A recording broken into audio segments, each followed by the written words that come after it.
હવે ભાઈઓ ગઈકાલે ખજૂરભાઈએ સ્ટોરી તો મૂકી હતી કે આજે સાંજે 10 વાગ્યે જ્યાં મિત્રો વાત કરીએ તો શું આજે સાંજે 10 વાગ્યે ખજૂરભાઈ લાઈવ આવીને ખુલ્લેઆમ કીર્તિ પટેલને જવાબ આપશે? જે આ મિત્રો વાત કરીએ તો કીર્તિ પટેલને જવાબ આપશે ખજૂરભાઈ, તો મિત્રો વાત કરીએ તો આ વિવાદ છે એ મિત્રો વધશે.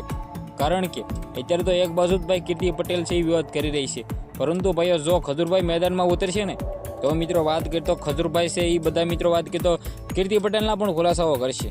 કારણ કે કીર્તિ પટેલ પણ મિત્રો વાત કરીએ તો ઘણા બધા કાંડ કરીને બેઠ્યા છે, તે પણ મિત્રો વાત કરીએ તો ઘણીવાર જેલમાં ગયા છે.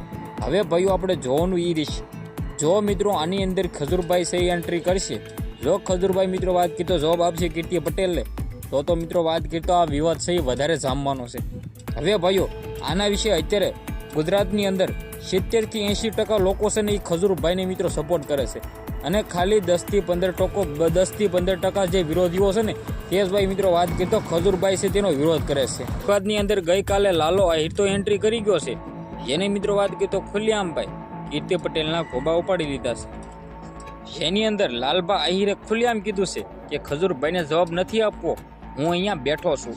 હવે ભાઈઓ ક્યાંક ને ક્યાંક આ વિવાદની અંદર અત્યારે ખજૂરભાઈના સપોર્ટરો છે મિત્રો ખુલ્લેઆમ ભાઈ મેદાનમાં ઉતરી ગયા છે. હવે આપણે કોઈ પણનો વિરોધ કરતા નથી, આપણે ખજૂરભાઈને પણ દિલથી સપોર્ટ કરીએ છીએ. અને મિત્રો વાત કરીએ તો કીર્તિબેન પટેલ ક્યાંક ને ક્યાંક તેના મન પ્રમાણે તે પણ સાસા હોઈ શકે છે.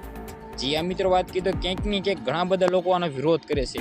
હવે ભાઈઓ મિત્રો વાત કરીએ તો કીર્તિબેન પટેલ આ વિવાદ ચાલુ કર્યો છે. ખજૂરભાઈ કીર્તિ પટેલનું તો કંઈ નહોતું બગાડ્યું ને, છતાં મિત્રો વાત કરીએ તો કીર્તિબેન પટેલ કેમ આ બધા ખુલાસાઓ કરે છે, આના વિશે આપણે આવનારા ટાઈમમાં બધી જ માહિતી જાણવાની છે. વિડીયોને બંને એટલો શેર કરો છે, સબસ્ક્રાઈબ કરો ભૂલવા નથી. આજના વિડીયોમાંથી આટલી જ માહિતી, આપણે એક નવા વિડીયો મળી ત્યાં સુધી બધા જ લોકોને જય હિન્દ જય ભારત.